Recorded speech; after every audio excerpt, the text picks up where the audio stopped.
Yeah, kicking off basically with the the Manchester derby. If you saw the highlights from that, I don't know you did, but obviously Marcus Rashford's goal was the most controversial moment from the game. He was deemed to be not interfering with play, even though he was in an offside position. He kind of shielded the ball and allowed Bruno Fernandes to come in and just score, place it in the net. But what's your views on whether he really was interfering or not? It's I mean, it's a really good topic to talk about, because it's when things are black and white, when things are right or wrong, it's very easy to say it's that or it's that. But this incident is very, very interesting in that the assistant referee was Darren Cann, who is the most experienced assistant referee, did the World Cup final with Howard Webb in 2010, is the best assistant referee. He used to run the line to me. I know him very well. He is a super assistant. You've got in the VAR reviewing it, Michael Oliver, the #1 referee in the country. So you look at it and go, surely they should get it right. You see the incident, and to be clear, as you've said, Rashford doesn't touch the ball. So that's one of the criteria ticked off. He is definitely in an offside position. So that's clear as well. So it all is whether he is affecting the opponents by his positioning. Yeah. Now, I can argue from my perspective, no, he doesn't.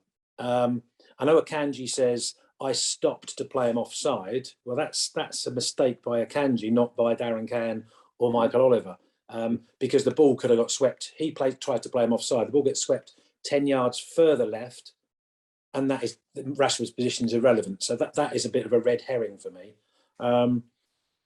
You can't argue that the keeper is affected by Rashford coming in on the angle he's coming in. So he is definitely affected by that. And I don't believe that a referee who is totally engrossed in refereeing would necessarily look at that at that time, or even is he encouraged to. So I look at it and go, I think if I'd been refereeing, I'd like it to be given offside. I'd like my assistant to have flagged. And if under review, the VAR said, rule it out, it's offside, I'd have gone, fine, thanks very much. Well, that's interesting because VAR is obviously designed to overturn clear and obvious errors. But on this occasion, like you say, it's a grey area. Is it a clear and obvious error? And if it is, who's made the clear and obvious error? It's a tricky one, isn't it?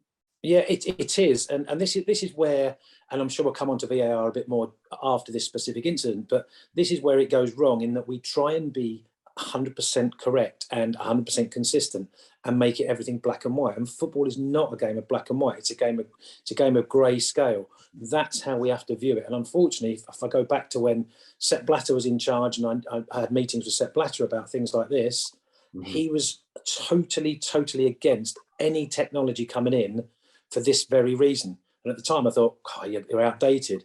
You now look at it and you look at all the incidents we have now. VAR hasn't taken away debate, hasn't taken away confusion, hasn't taken away inconsistency. You could even argue it's made it worse. So you look at this incident, and the reason I say I'd quite like it to be disallowed is I think it's the most obvious decision to give. I think if you did a straw poll of players, managers, even referees, and said, if you just saw this through, what do you think is the most obvious outcome? The most obvious outcome is offside. The goal is disallowed, it's offside. And whilst Man United could bleat and go, oh, come on, he hasn't touched the ball, he's not affected, most people go, yeah, sour grapes. So the easy decision is rule out the goal.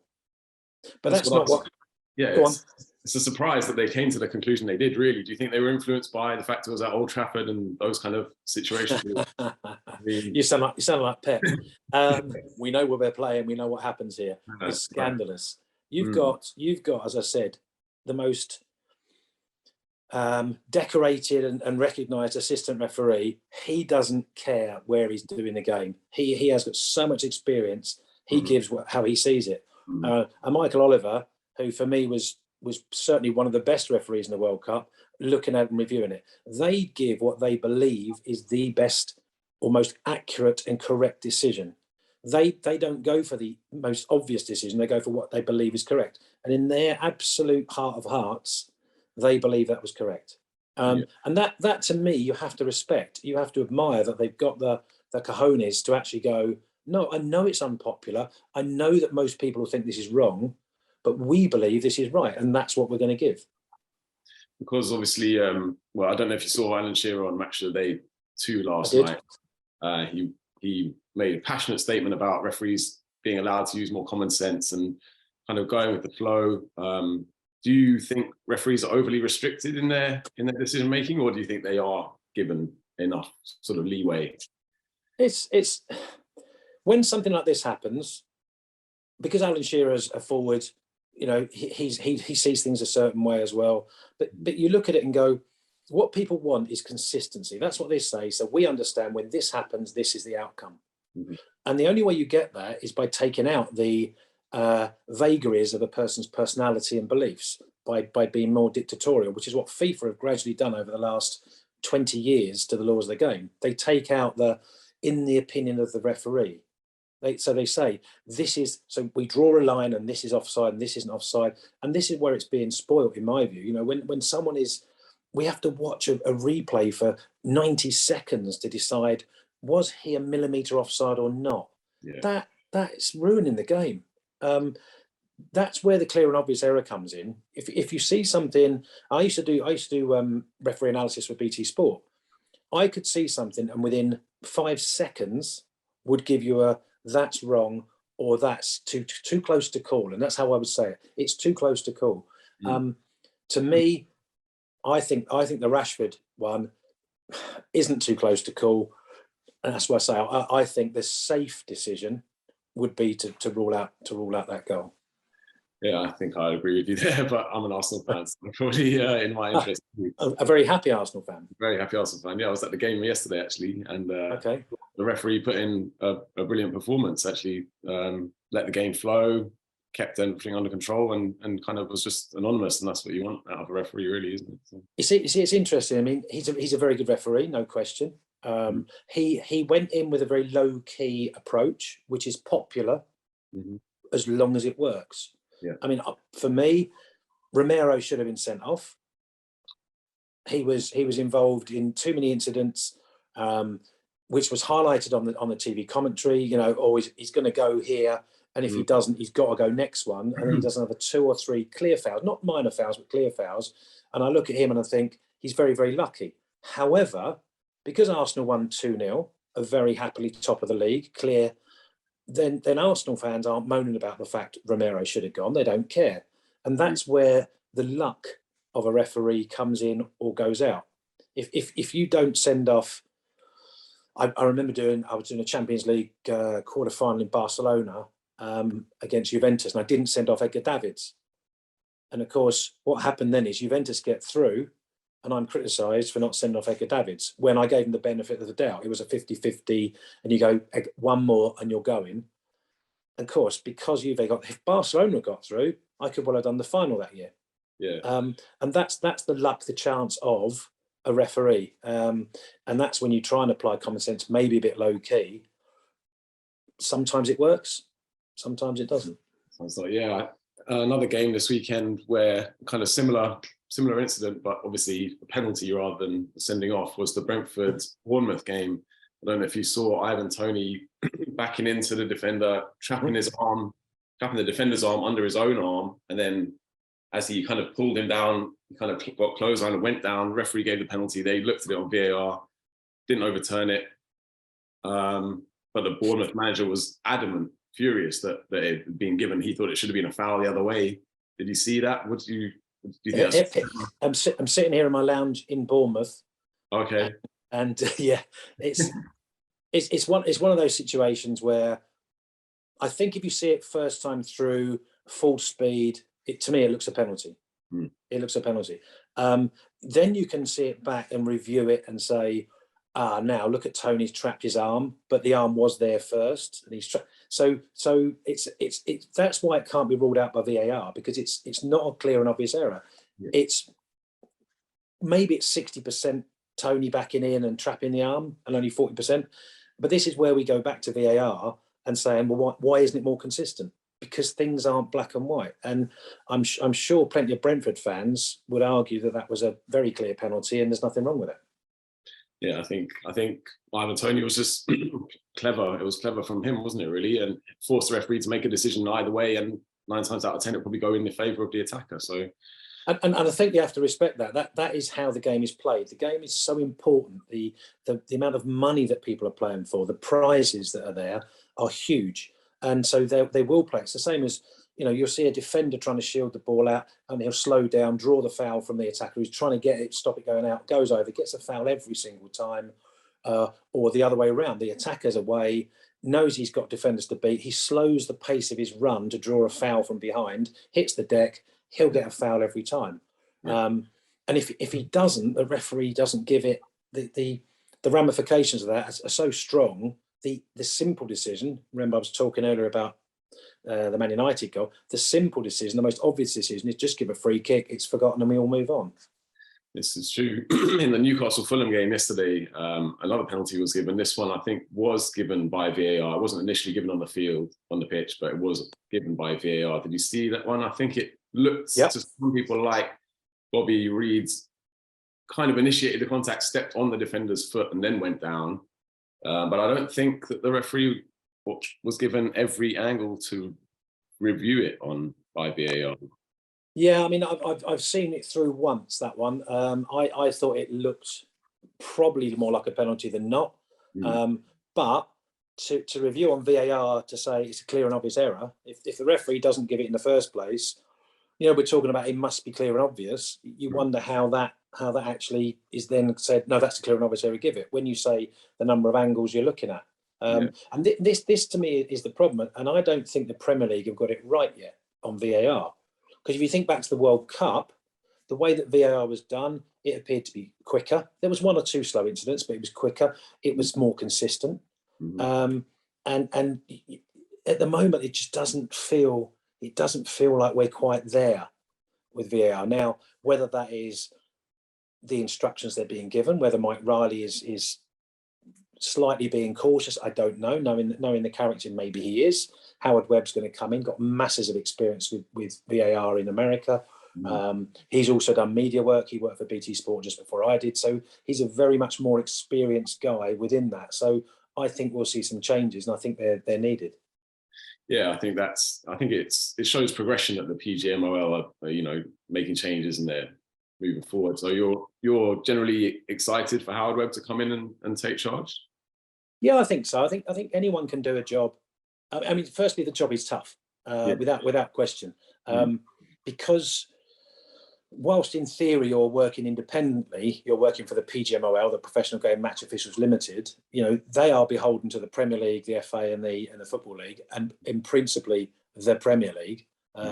Without question, in my view, when Richard Scudamore was in charge of the Premier League, he was pulling more strings in the PGMOL than anyone else. And I know that, as referees, we used to have to make sure Richard was happy.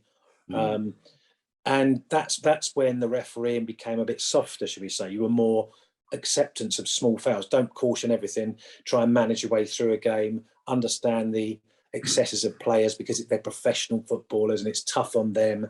And that's, to me, is where the game has moved away a little bit. I'm not a fan of the style of refereeing at the moment. It's a bit too weak for me. And as a result of that, you're getting more and more incidents where referees are surrounded. You're getting managers getting over involved. You look at your manager, Mikel Arteta, yesterday. Having faced 2 charges already, one was principally for him. He was still outside the technical area all the time. Entered the field of play, and it's not seen as a problem anymore. Oh, it's part of the game. It's this. It's that. And you think you let small things go, and then the small things become bigger and bigger and bigger. And that to me is wrong. So I'm hoping Howard comes in with a fresh eye, and says we need to just tighten up.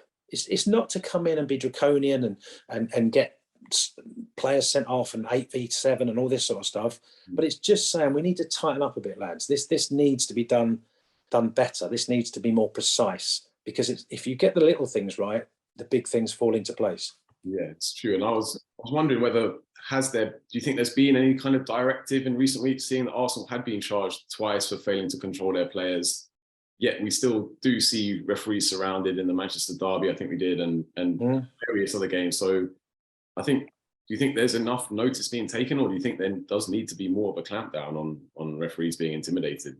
There definitely should be. As I say, when I was refereeing, they brought in a clampdown to say that if more than 4 players from one team were around a referee, so it became a fact. There was no opinion. There was no. So you reported it, or actually the independent assessor in the ground said, "I'm here to witness." It's not that you're, because referees have got this thing about, I don't want to look like I'm intimidated. I don't want to think you can affect me by surrounding me. I'm a strong man. I'm a strong individual that will give decisions under my own steam, and you lot aren't affecting me. So it was the independent assessor would say, I witnessed in the 56th minute there were 5 players around Mr. Pole, and it's reported as a fact to the FA, and the FA put a charge out. You get a warning first time, told not to do it again, and then warned. That to me is a very good way of cleaning it up without the referee having to look like he's pernickety and sending everyone off and getting flustered by it all. It definitely isn't happening at the moment, and as a result, it's getting worse and worse. It does seem that way, but it does seem strange that it's only Arsenal that seems to be getting these charges. But I say that as an Arsenal fan, so well, you can look at Pep Guardiola kicking the water bottle. Yeah, that's something I was going to mention. What did you think? How did he get away with that? That's a strange one, isn't it? Well, as he would say, you know who he is and you know who he manages. Wow, you think that's an element of that then? Yeah. Well, how do you conclude otherwise? Yes, he didn't mean to do it. Doesn't matter. No, it didn't hurt anyone. Doesn't matter. Yes, he apologised immediately afterwards. None of those are relevant. None of those are relevant. What did he do? Is that wrong? Yes, it's wrong, and therefore something should follow. And as I say, what other conclusion can you make? Yes, there isn't another one really, is there? He has to say. Yeah, strange one there. You mentioned the World Cup and the use of VAR there. Something that we saw at the World Cup as well was the increased amount of stoppage time at both half-time and full-time. Yep. In the Manchester derby, there were at least 3 stoppages in the first half, yet only 1 minute of added time. Do you think the Premier League should kind of introduce the same rules that they use at the World Cup in terms of maximising added time, or why are they not? No. I'll tell you what. I mean, I was big friends with Pierluigi. We refereed together a lot. We were at World Cups together. And I admire, best referee for me that's ever been on the planet. And maybe we'll talk about that in a bit. And I think what he's doing with FIFA, as I said, the way they ran VAR was highly effective. But if you signal to players that we're going to add on as long as it takes, the theory behind that is players go, well, there's no point in wasting time, is there? Because you're going to add it on. Did you notice that change through the World Cup? Because I didn't. We just added time on and time on and time on. So it gives people. So for example, a manager like Jose Mourinho, who was a master of the dark arts, as we call it, he would utilise that to his advantage massively. So when his team's under pressure, they would waste time, masses and masses of time. Doesn't matter if it gets added on at the end, because we can use more time up then. So it would then be a tactic to break up play. What you should be doing is, if a player wastes time, he should be cautioned. He should be warned. He should be cautioned. And if he does it again, he's sent off. And you go, oh, bits of crap. But how else do people learn? The laws are there. You know, we look at it and go, why are you ignoring the law, which is written, and saying instead what we'll do is we'll fudge that and we'll just add more time on at the end. So it's fine. You can waste your time. It's like when a player gets injured. Or we saw yesterday the substitutions in the Arsenal-Tottenham game, how long it took the players to walk off. And the commentator says, well, it doesn't matter because they'll add the time on. It still breaks up play and the players lose momentum, you know. And if Tottenham are really pushing hard, which luckily for you they weren't, pushing really hard to get an equaliser, had they been 2-1 down, that break up of play affects them massively. And it isn't right. And there should be stuff done about it. On a slightly more vague note, but still a pertinent question, the laws of the game, obviously they've been in place for a long time. They are occasionally sort of tweaked and things like that. Is there a specific law that kind of gets your back up, or one that you'd change, or one that you would introduce perhaps instead? I think I actually have always thought the laws of the game as written, if applied properly and consistently, are absolutely fine. It's just that they're not. It's, as I say, it's that people are allowed to get away with things, you know, and it's minor things. It's silly things like foul throws. And you sit there watching it, you think, oh, for goodness sake, does it matter? It's just a signal that actually laws do matter. And I look at it thinking, the number of substitutions keep being increased. I just think all that does is gives people a chance to waste more time. Because you look at all this, most of the substitutions are made in the last 5 minutes of play, not for injuries, and a lot of time for tactical reasons and to waste time as they're coming on and off. The goalkeeper, 6 seconds. The goalkeeper, you look at it going, Sky highlighted this recently. It happens all the keeper has the ball forever, and keepers automatically, they catch the ball. And Ramsdale yesterday was magnificent, by the way. I'm not just being nice to you. He genuinely was. I was very, very impressed. But as soon as he catches the ball cleanly, he falls to the ground. And by the way, so do all of them. Wastes a few seconds on the ground there, waits for everyone to move out the area. Then he's waving all the players up. And you think, how long does he want that ball for? How long? And all that is time that is wasted. And to me, all goalkeepers should be told, if you don't, we're going to start applying the law. It's not a yellow card, nothing like that, but it will be an indirect free kick. And that, to me, that's a law that you just apply and go, come on, let's get the game flowing. Because that's what fans are paying their money for. They want to see a goalkeeper land on the ground. No, it's true. It would set a precedent, wouldn't it? If you did it once, then goalkeepers would kind of think, okay, I'm not going to get away with that. So it would change pretty quickly, wouldn't it? I think so. Absolutely. And this is the point. When there is a clampdown, which we've seen in the past, it doesn't take many weeks for people to go, actually, yeah, as long as referees are strong and stick with it, it's like technical areas. The manager has a massive impact on the behaviour of his players. And when he gets agitated and he's waving his arms around and everything else, the players, that the heat on the pitch gets hotter and it gets more difficult for referees. Yes. And yet, I mean, again, on commentary, they were saying about in the World Cup, you saw the whole bench get up. I mean, the Holland-Argentina game was incredible. All of them on the pitch encroaching. Yeah. And you just think it's not right. And even if someone's coming on the pitch to kick the ball back to someone, they're not supposed to.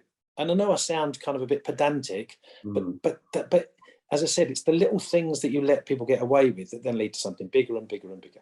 Yeah. And mentioning Ramsdale there, obviously at the end of the match, you saw he was assaulted by a Tottenham fan.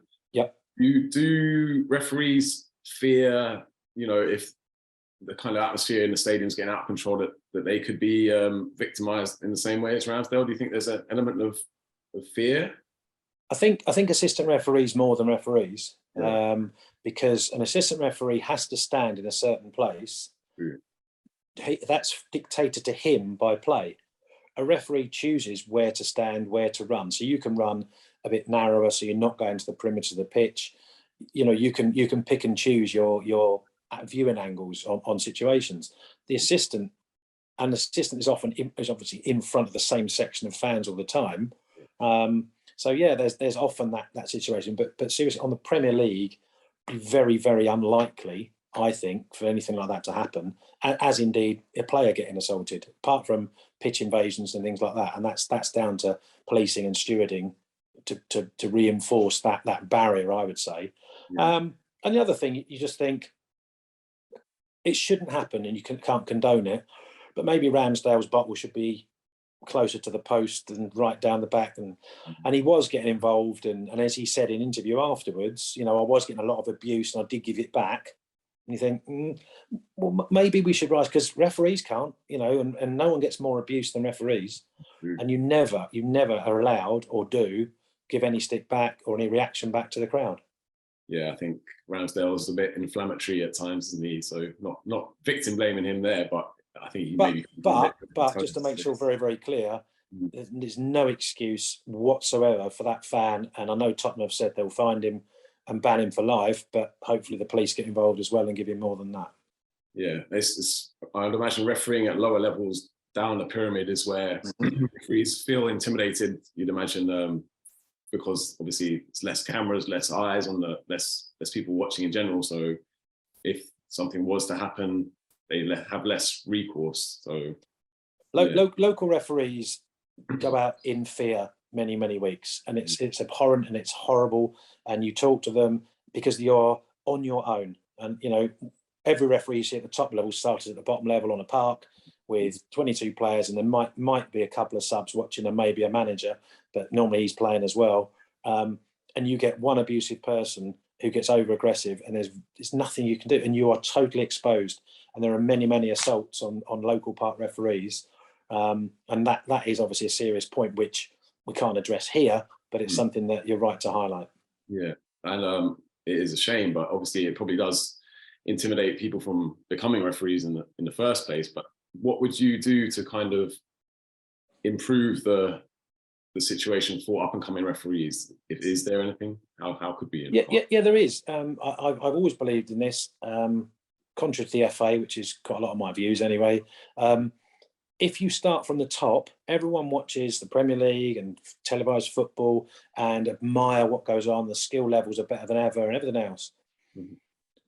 But therefore, they also look at the behaviour, and it comes back again. We go back to managers in post-match interviews generally will blame the referee. Yeah. They never say, "Oh, I got my tactics wrong today. You know, I shouldn't have played 3 at the back. Should have played 4," because they're self-interested and looking after what they do.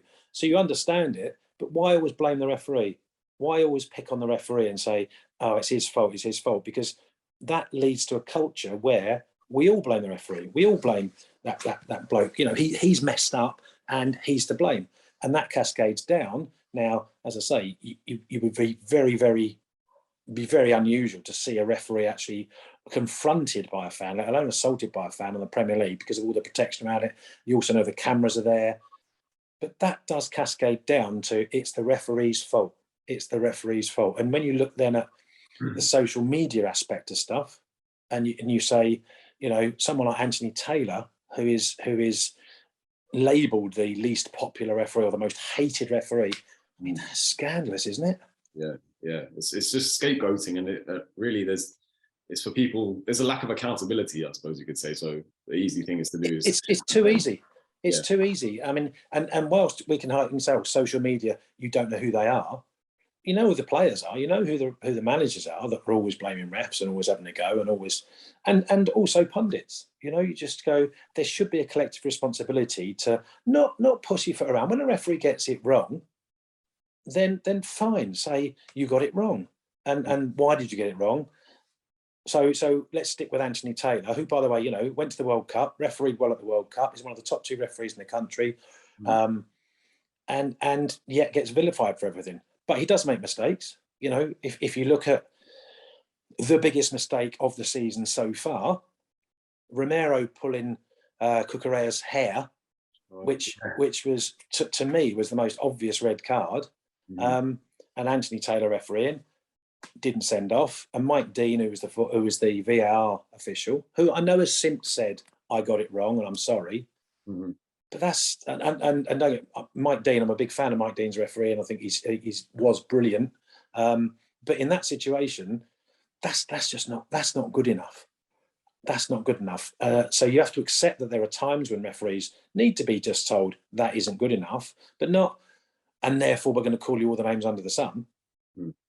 Just accept it's wrong. And I think if referees came out after a game and gave a post-match interview, a fair and balanced interview, I think we'd see them as more like human beings, and would understand the difficulties that referees have in giving decisions.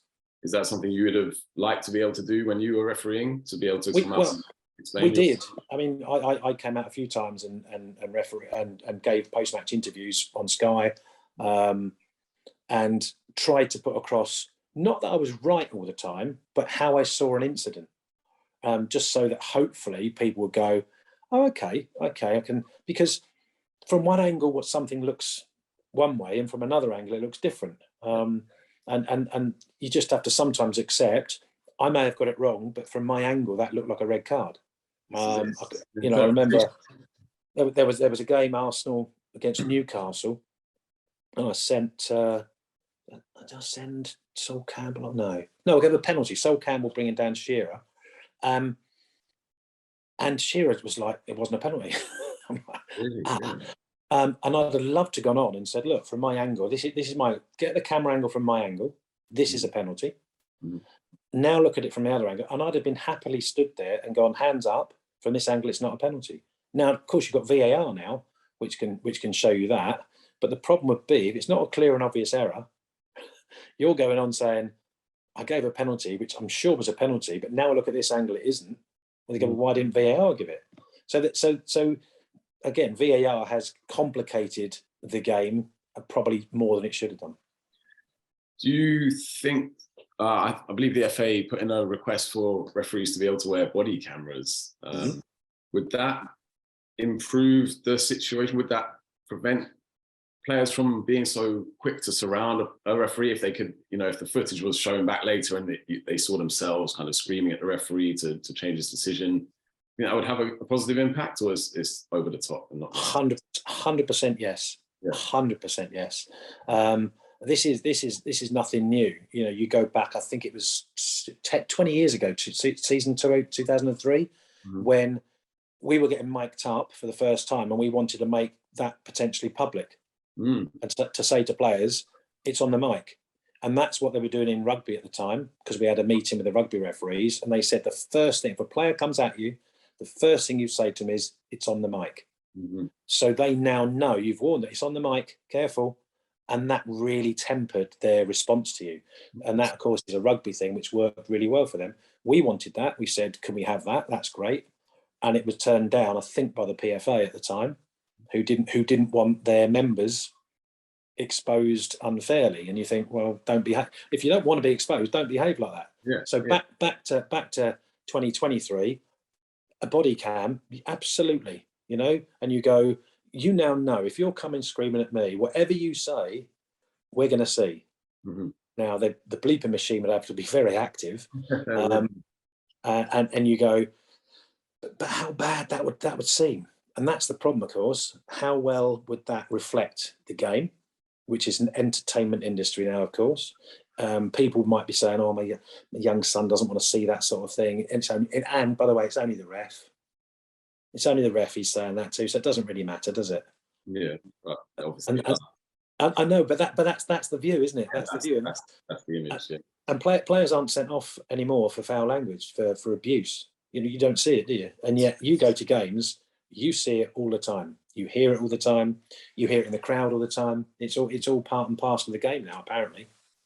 Yeah, it's because referees have become kind of desensitized to it, or they're just not looking to implement the law. They got told not to. Got told not to, right? Okay. When you go back, it was, don't be so sensitive. Like I mentioned earlier about how you need to understand the pressures that a Premier League player is under, the fact that it's an entertainment industry. So therefore, if it's the immediate reaction, just manage him down, just calm him down, talk to him.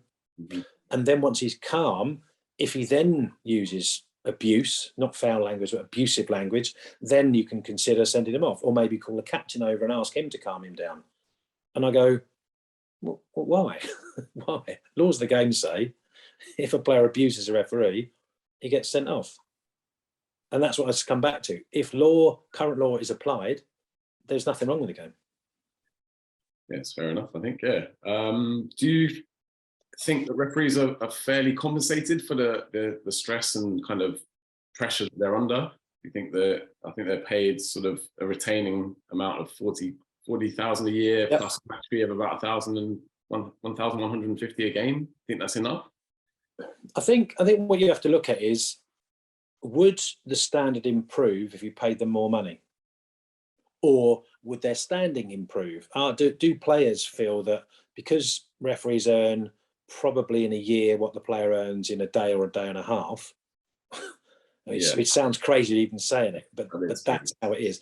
Does that mean they respect the referee less because he's not worthy of the £1 million status or the multi-million-pound contract? You'd have to ask a player that. I was taunted with how much money you get paid for by multi-millionaire players. So I think there's an element of that. However, you couldn't really contemplate paying a referee 40 grand a week. It just doesn't compute because we're not here to watch referees. The referee is there to facilitate a game of football and make it, to my mind, apply laws as well as he can to make the game as good as it can be. And that with that comes an element of money. I think if you've refereed 10, 12, 15 years in the Premier League, you shouldn't be scratching around for a living thereafter. That to me seems inconsistent. And you look at referees currently are stopping around the age of 50. I think Andre Marin is the oldest on the list at the moment, of 52. You look and say he shouldn't now be struggling for a living. Bear in mind he got on the list in 2005. Yeah. No, I'm not saying he is struggling for a living, but he certainly hasn't earned a fraction of the players that would have played for that period. True. The amount of money in the game, obviously, yeah, I think there is a plenty there, isn't there? So yeah, when a referee retires, yeah, they shouldn't be struggling. It's a fair point. Yeah. You mentioned Pierluigi Collina earlier as one of the most famous referees and most respected referees in the game. How do you think he achieved that level of respect? And is he the template, the blueprint for referees up and coming, would you say? I think what you got to look at is Pierluigi was given a gift at about 26 when he got alopecia, which of course he wouldn't have believed. And he says this because when we go to World Cups, you have to take photos of you as a young referee and various little things to do quizzes because you arrived 2 weeks before. And all you've got to do is training and sort of getting used to what FIFA are expecting from you. So you do quizzes, and so you show pictures of the referee when he was young. And Pierluigi had this photo, put it up of this big black hair, typically Italian-looking referee. And no one knew who it was. Yeah. And he just said, "You see, I'm just normal here. This is me. This is me normal." And then this happened. He said, which I wish it hadn't, but this gave me a look, which of course I use, and it also became very recognisable. So whenever he turned up, his view was 90% of the job was done before he got on the pitch, which to me is incredible. So reputation counts for so much. And if he made a mistake, he was a good referee who made a mistake, not a bad referee. And that's where someone we come back to, Anthony Taylor, makes a mistake and everyone says he's a bad referee.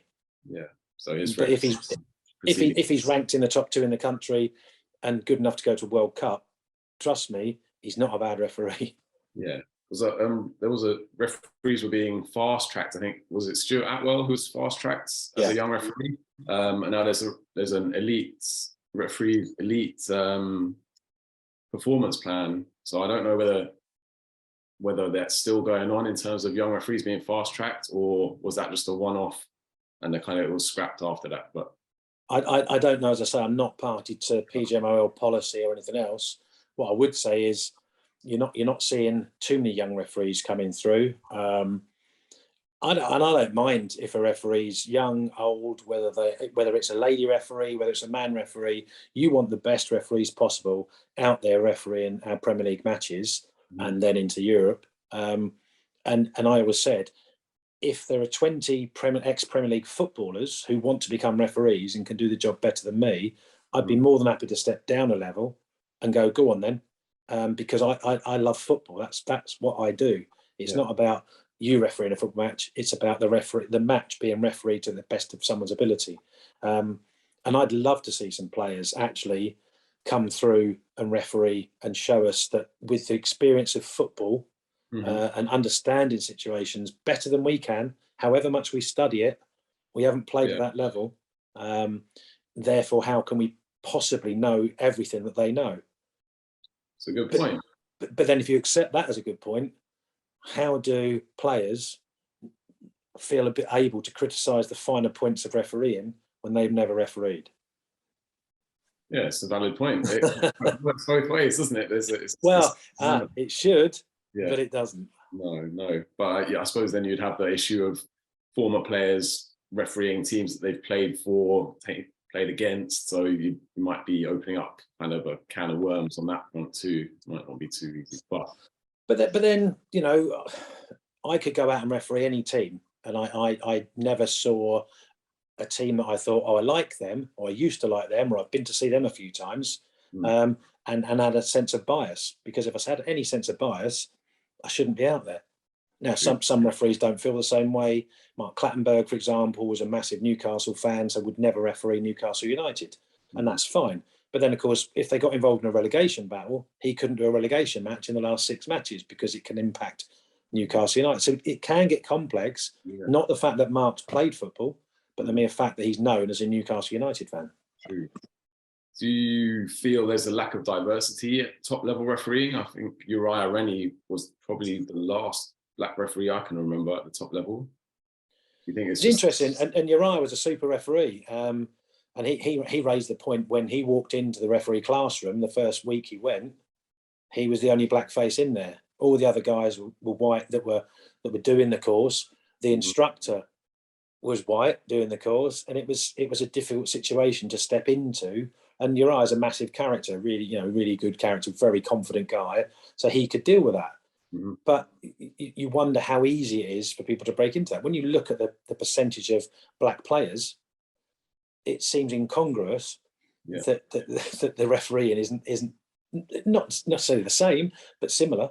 But you look at it and go, if people don't want to referee, they don't want to referee. Because I mean, to me, racism is thankfully being stamped out a lot. It still exists, but it's getting better than it used to be, definitely. But you get a lot of abuse as a referee anyway. I couldn't imagine what it would be like to referee as a black referee and be subject to potential racist abuse as well as just refereeing abuse. Yeah, that would kind of ramp it up on all aspects. Maybe there is an element of that, which is possibly why there's so few. But I don't know. I mean, I know you look at policing, it would be a similar thing, I guess, that people could compare, and the encouragement that the police force have made, the police federation have, to include non-white police officers to come in. I don't know. It's tricky ground to go down, but as I say, it does look incongruous that there are so few black match officials. Going back to the World Cup that we mentioned there, did you think the standard of refereeing in general was below par? The England-France match, referee came in for a lot of criticism after that. Was that just sour grapes? Obviously, he had to overturn 2 penalty decisions with the use of VAR, so that doesn't really speak volumes for his performance, I suppose. Again, I come back to the fact that if you are selected as a World Cup referee, given the selection process and everything else, you're not a bad referee. And this guy who's Brazilian referee, that's a major footballing nation. When you look at that, it's not, with all due respect to the smaller nations, they have less experience refereeing matches in front of so many people and such a wide TV audience. So he has got that experience and was selected as one of their best referees. So again, he's not a good referee. He didn't have the best game, without question. There was a foul on, was it Sahar before the not Sahar? Saka. On Saka before it went up the other end and they scored. To me, it was a clear foul and he should have given it. Maybe for that second, a player ran in front of him. He was blindsided. Who knows? But I did feel the refereeing overall was of a good standard. It wasn't a World Cup dominated by major refereeing controversy, which others have been in the past.